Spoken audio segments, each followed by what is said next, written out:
Okay, so the first week in pro wrestling last year was pretty exceptional. I remember the first week; it was like, wow, man, there's like all this good stuff to check out, and pretty much the same thing has happened this year.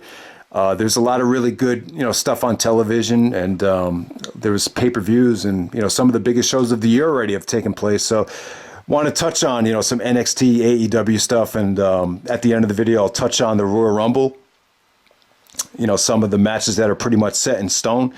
So let's get right into it with NXT's New Year's Evil. If you guys remember last year's show, it was definitely pay-per-view worthy. I thought the show was one of the best NXT shows of the year with a great main event. Just the whole thing was great. And this year's wasn't that far behind. I thought you have 4 matches here that were very attractive. Definitely one of the better NXT shows in a while. I know some people are going to say the new NXT sucks or whatever, but honestly, I really don't think it's that bad. I think there's a lot to like. And, the way some people talk about it is like you put the new NXT on and it's a bunch of like whack rappers doing graffiti. But to me, it's really not that bad so far. But, they're transitioning with younger talent. It does feel like they're kind of phasing out a lot of the Ring of Honor legends. A lot of the independent wrestling legends are doing jobs and, being asked to put over, younger talent. But at the same time, you can't deny that some of these guys are pretty freaking awesome, and that one of them being Bron Breakker, the new NXT champion. So let's get right down to it. Main reason I wanted to talk about this show is Roderick Strong had a contract signing with Carmelo. This is going to be a unification match, so that got me really excited. This has to be the biggest match that Roderick has had in a long-ass time. Roderick really hasn't been utilized that well in NXT. You really haven't seen him on a lot of the NXT takeovers. So, I would love to see Roderick in AEW. The problem with Roderick is this. You even got some, like, Ring of Honor diehard fans that did not want to see the title anywhere near him. So, it's not like Roderick was always in anyone else's good graces. But that's not to say he's not a workhorse. He's one of the best workers ever. I definitely think AEW will be the best fit. But at the same time, you in the back of your mind, you always root for him to, maximize his potential. Maybe something in the WWE with this stable would definitely work. But we'll see what happens here. So Roderick actually does the job for Carmelo Hayes. I thought they had a good match here. I wouldn't say it was great, but definitely worth checking out.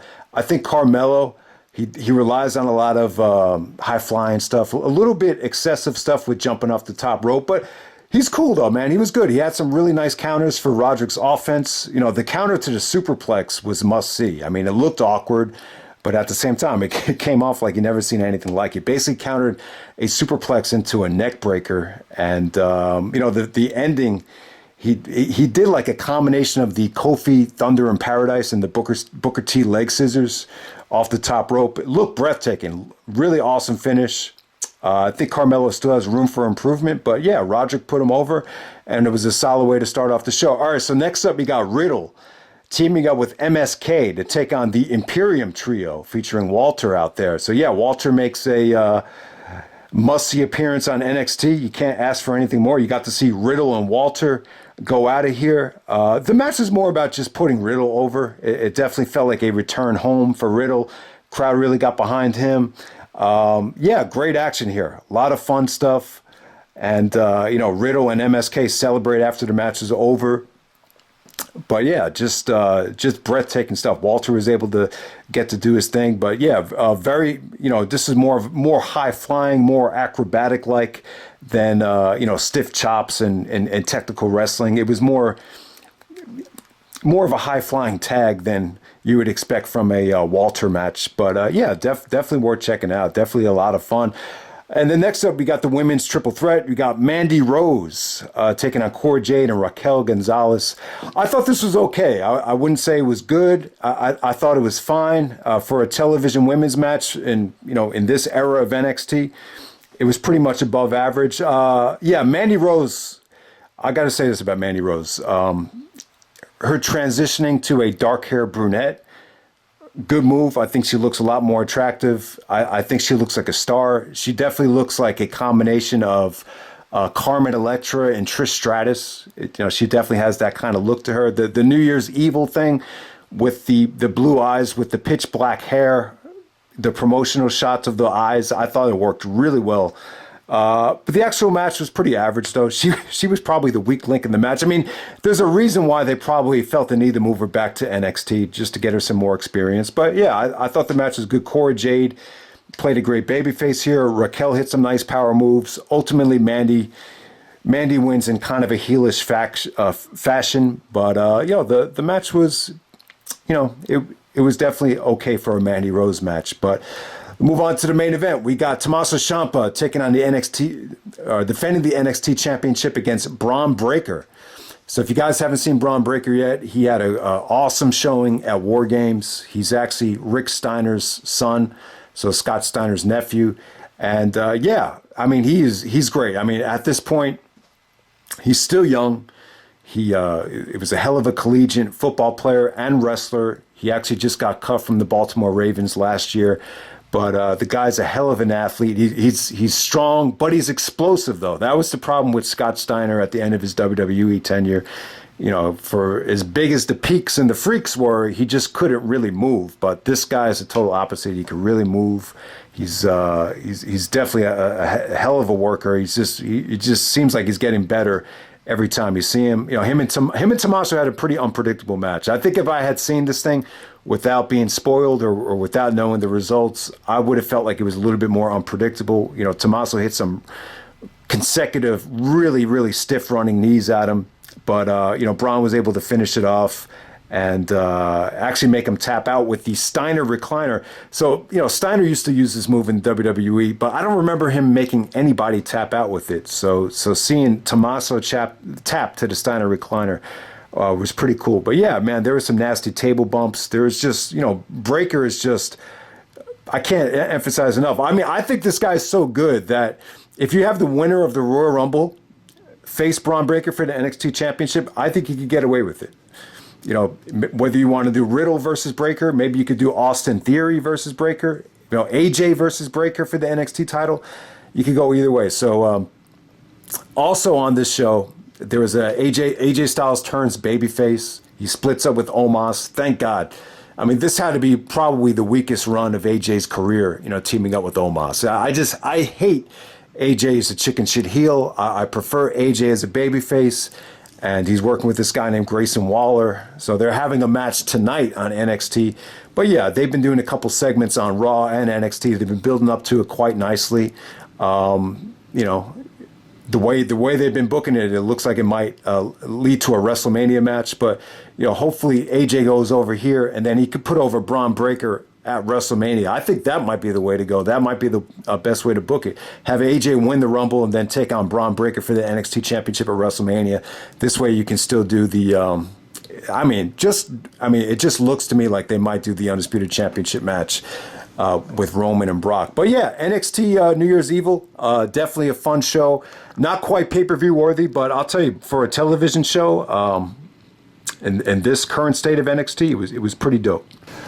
Okay, and a pretty good week for AEW as well. I mean, you have 4 hours of programming. You had Dynamite moving to the mothership of TBS, then you had Rampage, then you had Battle of the Belts on Saturday night.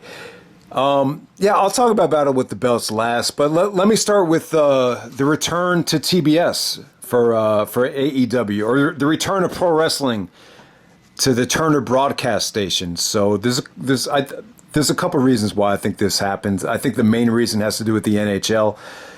So, I got to say, the NHL, the move to ESPN and Turner for the National Hockey League, I don't think it's been good so far, especially during football season. You have to jump through loops to watch hockey highlights. And, TNT, they've just been showing like West Coast hockey games. I mean, who the hell is going to stay up to watch, the Vancouver Canucks take on the Anaheim Ducks? So they've been very limited in the amount of hockey games they could show. So now with Dynamite moving to TBS, now you could start showing some of the bigger markets in hockey, like the Rangers, the Penguins, the Brewers, the Lightning, the Blackhawks. They've just been very limited with the Pacific time zone games that they've been allowed for the NHL. But yeah, it's relevant because that's probably the main reason they're moving it to TBS. the mothership. But I don't know. I've never really thought that TBS or TNT was above the other. So I think that's the luxury of those two channels. But yeah, man, very important show for AEW. We start off with the Bryan Danielson, Adam Page rematch for the AEW Championship. This time, in case they went to a time limit draw, they got Jerry Lynn, Big Show, and Mark Henry at ringside. The judges really didn't come into play. The only thing that was cool about this was Danielson was trying to impress Jerry Lynn with a cradle pile driver, which is funny because when you think about it, like, where's the highest Jerry Lynn's ever been in the realms of WWE? It's like Sunday Night Heat, probably, right? Like a match with Van Dam on Sunday Night Heat, or maybe Judgment Day 2001 when he was barking at JR. Remember the Judgment Day promo, which was awesome. But yeah, it's just funny how he's trying to impress Jerry Lynn and not the Big Show who main evented WrestleMania, or Mark Henry who signed a 10-year contract coming off the Olympics in 1996. But yeah, I mean, very bloody match. I was a little bit surprised at how bloody it got, especially with Danielson's position on COVID and everything that happened with Nigel and the concussions and everything. I mean, they actually did that one spot from Unified where Danielson wanted to bounce his head off the ring post. Page countered it and started just ramming, Danielson's shoulder into the ring post. So yeah, that was cool. I'm glad that neither guy tried to do the Unified spot. That's just a no-no now, especially what we know about concussions and all that stuff. But yeah, very bloody. They made Danielson look like a never give up type of guy with all the blood pouring out of him, tweaking back on the label lock with all that blood. I mean, his face was a crimson mask. I mean, he lost a lot of blood. That's what really stood out there. Some beautiful transitions into the buckshot lariat. Beautiful transitions out of the running knee. Yeah, I mean the match was great. The match was still good. It's still probably one of the best Dynamite matches ever.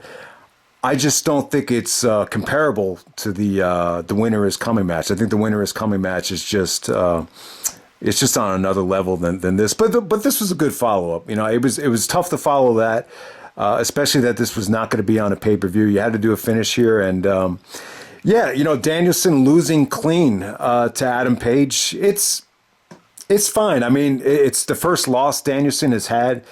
But I think guys like Bryan Danielson and guys like CM Punk, they'll know like when they need the title. They don't really need the title right now, and I think that's one of the mistakes like the competition always used to make. I think Hogan's first match in WCW against Flair, I think he won the title. Angle won the title within 6 months in TNA. Sting won the title at his first Bound for Glory. So. Yeah, this idea that a new guy coming into a new company, needs the title right away, I really don't think it's necessary. But, Hangman and Danielson had great chemistry. This match on TBS was pretty awesome. I'm just not as, overly blown away by it because you already knew what they were capable of doing. I thought the blood loss was excessive, but I get it, though. It's like, in some ways, it definitely protects Danielson losing all that blood. And at the same time, it makes Page look like a badass that, he was able to withstand, losing all that blood and still retain the title. So I definitely get it. But I've just had a lot of bad experiences with losing too much blood, having fights with friends and family about, whether to get stitches or whether not to get stitches and having to, pay the copay or whatever. But so it does bring back bad memories seeing all that blood. But, it's, on occasion, obviously blood is definitely, can definitely be effective. So there we go with that. All right. So also from this show, you had CM Punk and MJF, having another monster promo. So Punk comes in and hits the go to sleep to get MJF disqualified, so he ends up getting a loss. And yeah, I mean, it was just a really good promo. MJF keeps threatening to go back to the WWE, and Punk took a shot at the new WrestleMania format where he's like, yeah, go ahead and go main event the buy one, get one free special. So, then they talked about Roddy Piper, and, Punk keeps, saying that he's offended that MJF thought he was better than Piper in Portland. And then MJF responds back, well, at least Piper had enough talent to main event a WrestleMania. So, yeah, it's cool, man. It's definitely cool. I think eventually there's going to be a bidding war for MJF. But, yeah, it's definitely the creativity and, just the kind of areas that MJF and Punk are going in. It makes for really compelling television. So, yeah, thumbs up to another classic MJF and CM Punk promo, without a doubt. Then you had another great Jericho promo with, I believe it was with 2.0. It was funny. This is more of the funny Y2J version of Jericho. Didn't think it was great, but they followed up the Hangman and Danielson match with 2 promos there, and then I'll talk about the main event. Jungle Boy finally gets his moment. So Jungle Boy and Luchasaurus win the tag team belts over the Lucha Brothers of Rey Fenix and Pentagon in the main event. It was good. I thought it was a great match. I thought it was even better than the match they had in front of Giannis back in the summertime at Rampage. The match was really good. I mean, it didn't feel like the Lucha Brothers were just dropping the belt because of an injury. I think that's one of the things AEW needs to keep in mind. A lot of times back during Ring of Honor's heyday, like a lot of the title changes would happen because of an injury, whether it be Bryan, Nigel, the list goes on and on. It seemed like every time a guy lost the ROH title, it was, basically because of an injury. So I know the Lucha Brothers, both Pentagon and Rey Fenix, have had, multiple injuries over the year, but it didn't come off to me like there was any injury. The match definitely delivered. Jungle Boy actually countered the Welcome to Japan into a roll-up for the finish. The rest of the AEW locker room came out. All the tag teams came out, looked like they were jealous that Jungle Boy and Luchasaurus are tag team champions. And in some ways, it came off huge. It came off great for Jungle Boy. You've seen Jungle Boy come up short against Kenny Omega in the past. So it was just good to see Jungle Boy finally get his moment after being that underdog for so long. So yeah, definitely you had 2 great matches. I would definitely give both matches 4.25. So in some ways, I think the TBS show is one of the best Dynamites ever. So yeah, if you haven't seen it yet, definitely check it out on demand or whatever. But and then you also had Rampage. You got the New York street fight with Eddie Kingston, Santana, and Ortiz in the 6-man war against 2.0 and Daniel Garcia. Match is pretty good, but they're clearly building up to Eddie Kingston versus Jericho, and I think that's going to be awesome. Jericho keeps on making the save and helping out Kingston, and then Eddie's like, I don't need your help.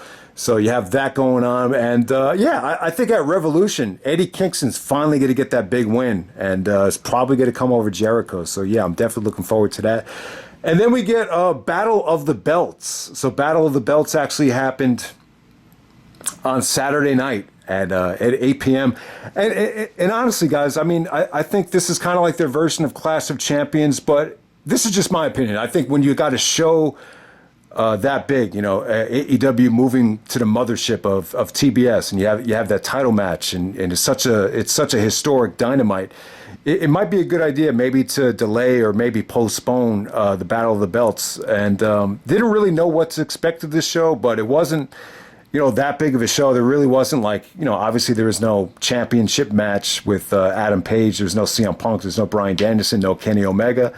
But it was cool for what it was. I think Cody getting sick or being in protocols, whatever the hell you want to call it, not being there, it kind of made it feel like less of a show, but it was still good though, man. I thought Sammy Guevara and Dustin Rhodes had an awesome match. It was kind of a combination of old school, paying tribute to the Crockett's with one of the guys, I can't remember his first name, but yeah, one of the Crockett's was actually there. He presented Sammy with the interim championship after the match was over. But yeah, I thought Sammy was great. I thought that Canadian Destroyer Panama Sunrise through the table looked nasty. I really thought Sammy might have, spiked his head on that table. I just thought Sammy's offense looked breathtaking here. So yeah, I really think Sammy's definitely come a long way.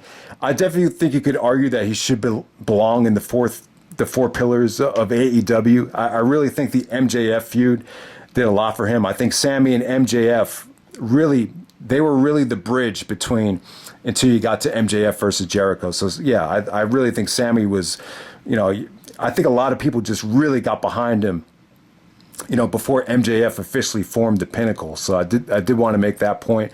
But yeah, him and Dustin Rhodes had a really, really sweet matchup right there. That was definitely the best match of the night from Battle of the Belts. And then next up you had Ricky Starks defending the FTW Championship against Matt Sydal. I thought this was going good, but when they came back from commercial break, it just kind of seemed like the fans just lost a little bit of interest. Didn't seem like Sydal was really, that connected with the AEW fan base. It does kind of feel like Sydal's just being one of these guys that's kind of used to job to certain guys. It definitely feels like that. I could definitely see Matt Sydal being a part of Supercard of Honor when Ring of Honor does come back. It definitely has that type of feel. But yeah, Ricky Starks needed the victory bad. I mean, you haven't seen Ricky in a long time. He's been on commentary, so he needed a victory over Sydal. He hit the what's it called? The Colossus? That's the name of his finisher to get the victory there. So yeah, definitely the weakest of the night. And yeah, for that particular match, I wouldn't have went to a commercial break, but it's only an hour long, so you definitely understand it. And then the main event, we got Dr. Britt Baker defending the championship. The women's championship against Rio. Rio was awesome, man. She was definitely one of the women that really put the AEW women on the map. She had some really good matches with Nyla Rose a couple years ago. But yeah, I mean, this was okay. I really disliked a lot of it. The interference from Rebel and Jamie Hayter was extremely annoying. But then it definitely seemed like Rio turned the tide once they kicked them out of the match. She hit a really beautiful move, and then she transitioned to a Northern Light suplex. I thought that was it. I think a lot of people in the crowd thought that would have been it.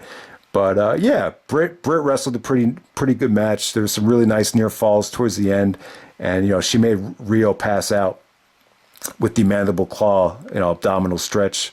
Submission that she uses there. But yeah, I mean, I can't say it was anything spectacular. You could definitely tell that they're building towards, one of these girls being jealous of Britt down the road, probably Jamie Hayter. You could definitely see there's definitely a lot of tension there.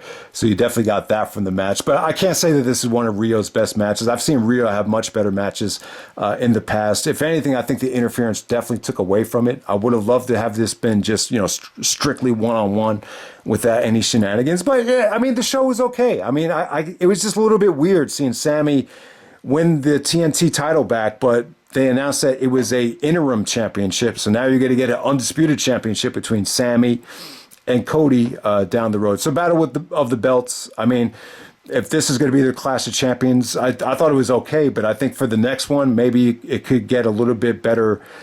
It could use better promotion, and maybe the timing of it would be a little bit better as well if you just book it at a time when there's not a pay-per-view or there's not a historic return to a new network. Okay, so for the WWE side of this will be a short little Royal Rumble preview now that the card is pretty much set in stone. You're just waiting for some other participants to enter the Rumble matches officially. But other than that, the card looks pretty solid. You're going to get a great double main event. Brock versus Bobby Lashley for the Rumble. This is an exceptional dream match. For WrestleMania, it would have been okay. I'm sure some people might have felt underwhelmed by it. But for the Royal Rumble, it's like you can't really complain. This is a dream match, 16 to 17 years in the making. So I'm really happy about Brock and Bobby. Roman versus Seth. Obviously, you have the whole history of the Shield there. It does feel like these guys have wrestled a lot over the years. But when you look back at the pay-per-view history between Roman and Seth Rollins, there's really not that one match that really stands out. And so in a lot of ways, when you look at where both characters are right now, this heel version of Roman Reigns, I think Seth is really clicking on all cylinders. From a character standpoint, it definitely does feel like a dream match. I think that match is probably the more unpredictable out of the two. So this is a weird situation, man. I really do feel like Brock and Roman, the way it's being booked right now with the Paul Heyman factor, it does feel like they're going to go back to it.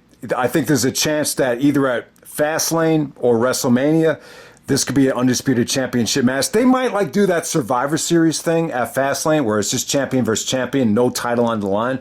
I can see them doing that.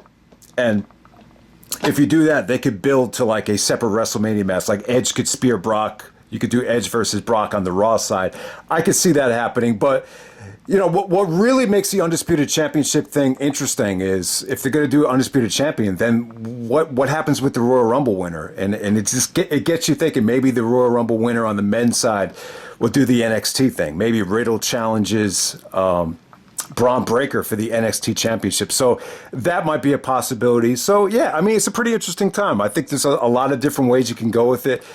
Brock versus Bobby, just want to give you some extra thoughts on it. Yeah, this is a hell of a dream match. And, I mean, I remember going back to God, it must have been 2005 or 2006. One of the guys from the pay-per-view party, they used to call Bobby Lashley Black Lesnar. And I think someone even said that if Brock and Shelton Benjamin had a baby, it would look like Bobby Lashley. So it's funny. It's funny, man, that you've had Brock and Bobby in wrestling for all these years, and they've never touched each other. So yeah, it's definitely something I want to see. But yeah, at the Royal Rumble, you could definitely see this being very chaotic with Roman and Brock possibly screwing each other out of both titles. I could definitely see that happening, but. If I had it my way, I would just, my preference would be just to have Brock take on Edge at WrestleMania on the Raw side of things and just have a fresh new opponent for Roman Reigns on the SmackDown side, whether it be Matt Riddle, Austin Theory. Just my preference would be Roman just putting over a brand new upcoming star. And I would say that there's probably a big possibility that the winner of the Royal Rumble ends up being a megastar, a blast from the past, maybe a Cena, maybe a Rock. I'm not saying it's going to happen. I'm just saying I think it's a possibility, especially with this being a big WrestleMania. Because let's face it, they lost a lot of money the last 2 years from not being able to run an all-out WrestleMania with a full capacity. So I think anything is possible, But yeah, man. Bottom line is that's a great double blockbuster main event for the Rumble. Edge and Miz are doing the couples match. I'm not really excited about this, but it's cool because Edge being in the Rumble is very predictable. He's not going to win two times in a row. So I'm actually cool with it. The whole couples thing is just not a very engaging situation. But yeah, when you're thinking about who's going to win the Royal Rumble this year, though, it's a lot of the guys that you could actually see, being in the main event, like a Seth Rollins, like a Drew McIntyre, like an Edge. A lot of these guys, a lot of the main event guys have already won the Rumble. So it'd be really cool to see an up and coming guy win it. That a guy that really needs the rub. AJ Styles is another one. You just kind of get the feeling like guys like AJ, guys like Owens, guys like Cesaro, you just kind of feel like it's, the clock, has already passed on a lot of those guys. So we'll definitely see what happens there. But yeah, Rumble, looks like it's going to be an awesome pay-per-view. Okay. And I did not see the Impact, pay-per-view. It's called Hard to Kill. This is one of their, probably their biggest show of the winter time. But from what I've heard, from a star rating standpoint, it definitely looks like it was a lot better than Bound for Glory. It definitely feels like the card was a little bit more spread out here. You definitely had some really attractive things on the show. I wanted to just touch on it because Jonathan Gresham actually defended the Ring of Honor World title by pinning Chris Sabin. All right, so a lot of things stick out here. This has got to be the first time the ROH title has been defended on a TNA pay-per-view or Impact pay-per-view. So it's historic from that standpoint. And yeah, that's the great thing about ROH being on hiatus right now. Who knows what's going to happen there? I just got an email that they're promoting Supercard of Honor. I think Supercard of Honor is just going to be strictly non-contracts. Whoever's going to be able to wrestle there. You're going to get probably a lot of AEW dark guys, maybe some Impact guys, maybe some guys from New Japan. So I still think it's going to be a great show. They're still going to put on a great show. It's just I just don't think there's going to be any consistency in terms of Ring of Honor being a television show anymore. But definitely looks like they're going ahead with it. But yeah, Gresham and Sabin. This is Sabin's first Ring of Honor title match, I believe, since the Danielson match from the Showdown in Motown from November 2005. Yeah, so it's been a long time. But yeah, I was really impressed with Gresham at Final Battle against Lethal. I think he's an awesome wrestler. Him being in the ROH World title match, it almost made me wish I had watched the show. But, like I said, guys, I wasn't that impressed with Bound for Glory. with this company. I was just a little bit baffled at some of the decision making there, but it definitely looks like Impact has a lot of potential. Maybe Slammiversary is a show that's worth checking out. It looks like Mickie James and Deonna Purrazzo had a pretty awesome main event, Texas Death Match for the Knockouts Championship. I wasn't that thrilled about the three-way. You had Moose defending the belt against Matt Cardona, who is Zack Ryder, and W. Morrissey, who's actually Big Cass from WWE. I don't know, man. That's just... the matchup right there just didn't seem attractive to me. You could definitely tell guys like Jimmy Jacobs and some of the writing team did a really good job of building that matchup.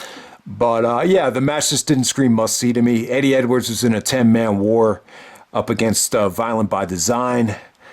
And then Josh Alexander actually took on Jonah. Jonah is actually Bronson Reed from NXT. So Jonah Rock from PWG. So yeah, I mean that definitely looked like an attractive matchup right there. But yeah, man, that was Impact. I only watched the pre-show. Looked like it got Speedball Mike Bailey got a big victory there. But yeah, man, just wanted to touch on Impact, and also want to touch on Wrestle Kingdom. Did not see Wrestle Kingdom, but this year it looks like it was a 3-night event. And night 3 actually looked like it was New Japan versus Noah. That looks pretty awesome, but I don't know, man. I just think 3 nights is a little bit too much. And you even saw Punk take a shot at WWE with, go main event the buy one get one free extravaganza.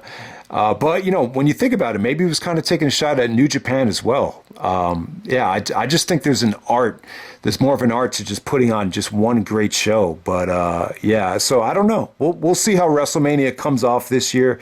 But I just get the feeling like I'm in favor of them going back to one night, unless this is like a massively successful show. I mean, the whole point of going to 2 nights is just so you can maintain that hot crowd. It worked for the 2 main events at WrestleMania, but it didn't mean that there still was like a lot of filler. Like when you watch both nights back, you're still sitting through 6.5 hours of wrestling, and still like there's just so much lag in between matches that who knows if this is going to be the right way to go for the future. But how do you guys feel about New Japan doing it with Wrestle Kingdom? I think 3 nights is excessive. I could understand having it 2. Okada versus Shingo looks like an awesome main event for night 1. Night 2, you had Okada versus Ospreay. So when you're looking at those 2 main events right there, those looked amazing. You can't complain about those. I think Kenta actually had a match with Tanahashi on night 2. The problem is it's just probably not the best version of Kenta and Tanahashi at this point. Maybe 10 years ago would have been amazing.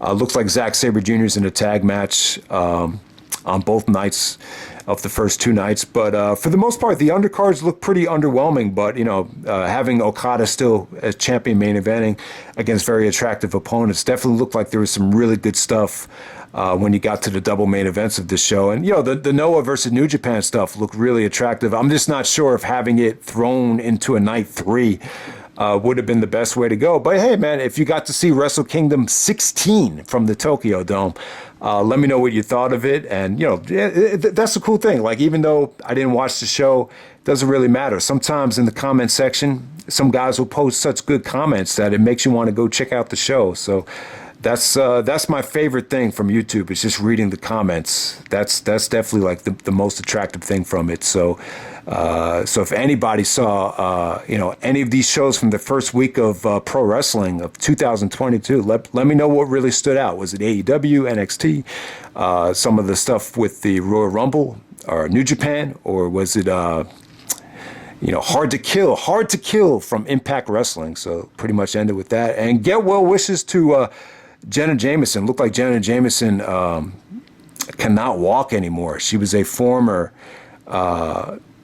vignette star with Val Venus in WWE. Plus, she was in ECW at one of the Hardcore Heavens and on the Howard Stern show, and obviously one of the best looking and biggest stars of all time. So get well wishes to Jenna.